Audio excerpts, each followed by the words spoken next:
The line between fact and nightmare is thinner than you think. Welcome to Unsolved and Unreal Crimes. Listen closely, because this story begins with a whisper. The kind of whisper nurses don't say out loud unless they're sure no one else is listening. In the winter of 1977, at a quiet district hospital in the UK, a young night shift nurse stepped into the matron's office with trembling hands. She said she'd gone up to Ward 7, just like she'd done 100 times before. Except this time, the doors weren't there. The corridor where the ward should have been had become a blank, unbroken wall, like the hospital had simply decided to erase an entire wing overnight. At first, the matron laughed it off. Night shifts can play tricks. But when she sent an orderly to check, he came back pale, swearing there was no door, no ward, no signage, nothing. Just an empty stretch of plaster that looked older than the building itself. And that might have been shrugged away as fatigue or a construction mistake, if not for the patients. Within hours, 3 families arrived asking about their loved ones, all of whom had been admitted to Ward 7 the day before. Their records? Gone. Files removed. Names missing from the register.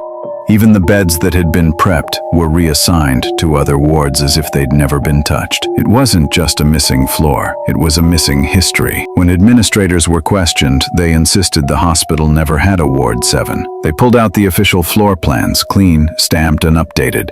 And there it was, nothing between Ward 6 and Ward 8. No signs of removal, no blank spaces, no renovations, no paper trail of anything ever existing in that slot. But people remembered it. Nurses who rotated there, porters who delivered meals, a junior doctor who once did her first night call in that exact wing. They all described the same long, dim corridor, the faint buzzing lights, the patients who were mostly elderly, mostly quiet, sometimes confused, as if the ward had been holding people the rest of the hospital didn't want to think about. So why erase it? That's where the timeline fractures. Some staff claimed the disappearances started earlier, that weeks before the ward vanished, patients had begun reporting strange cold drafts, flickering bulbs, silhouettes passing their door at night. One patient told her nephew she heard the floor breathing. He thought she was joking. She didn't laugh.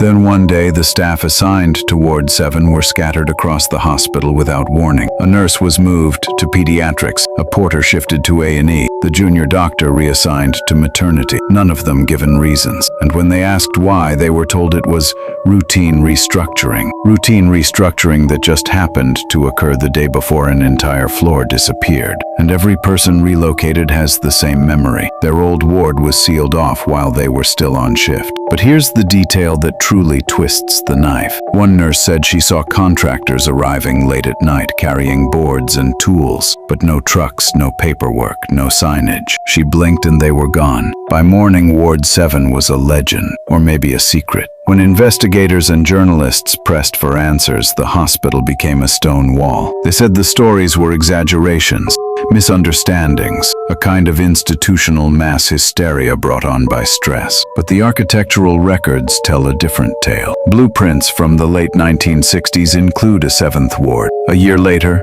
gone, replaced, redrawn, erased. The archivist who handled the documents retired shortly after and refused to speak about them again. So what actually happened on that floor? Some believe Ward 7 housed patients from a long-shuttered psychiatric program, one the hospital desperately wanted to bury. Others suspect illegal medical experiments, unreported deaths, or a catastrophic infection outbreak that forced the institution to remove all trace of its existence. And then there's the strangest theory, that the ward didn't vanish. It was covered up, physically walled off, sealed like a tomb, with whoever was inside still there, because several workers swore they heard faint banging behind the wall for days. Fast forward to today. The hospital has been renovated twice, the building expanded, the interior modernized. But if you walk the east corridor around 3 a.m., when the night shift is thin and the air feels colder than it should, some staff claim they still hear footsteps coming from behind that plastered